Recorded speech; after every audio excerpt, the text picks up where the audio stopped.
Hi, this is Joseph Tan here from goodmonday.com. Today we're going to take a look at the principle of clear conscience and how to overcome the blame game. The blame game starts when nobody wants to make the first move. We are of the opinion that the other party have done more of the wrong, so we sit still and wait for the other party to take the initiative. But really, who should take the first step? The character quality for our consideration today is the character quality of virtue. What is virtue? Virtue is defined as the moral excellence evident in my life as I consistently do what is right. As I consistently do what is right. Now, to be virtuous means being mature enough to set the precedent by taking the initiative to apologize. That is being consistent and being virtuous, when we are matured enough to set the precedent. Now, what does it mean to make the first move and to set the right precedent? Why should I take the first step anyway? There are three reasons. Reason number one, it is the matured person who takes the first step. You know, what actually typifies a child? A child is someone who whines and then expects everyone else to conform to his wishes. Now, if we were to fold our hands and say that, it is he who has started it, he should take the first move, I'm just going to sit down and not do anything until he comes to apologize first. Doesn't this sound childish?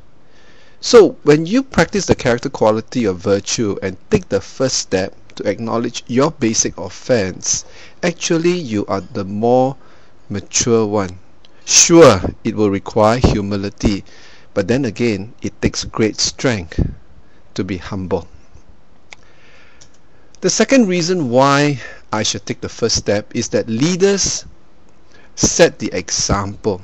It is leadership by example. Now, how are you going to set a leadership example unless you have a starting point? If everybody waits for somebody else, nobody will get anything done. So even by definition of the word leadership itself already signals to you who should take the first move. It is the leader. Unless of course you are contented to be a follower, then you just sit down and wait.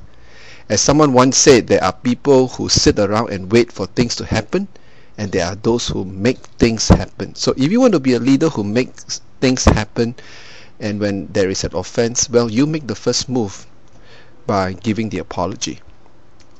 The third reason why I should take the first step is that the one who begins sets the overall tone.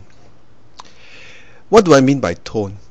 Tone here means the environment, the mood. Have you ever been in a meeting where the one in charge raises his voice and it affects the mood?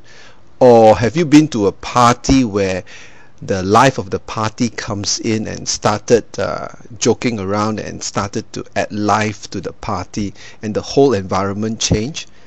Leaders are like that. They set the tone, they set the pace, they influence the atmosphere, they bring energy into the room. So if you sense that there is someone whom you have offended, then it is the leader who takes the first step to reverse the negative tone. If you make the first connection, you determine the chain of events.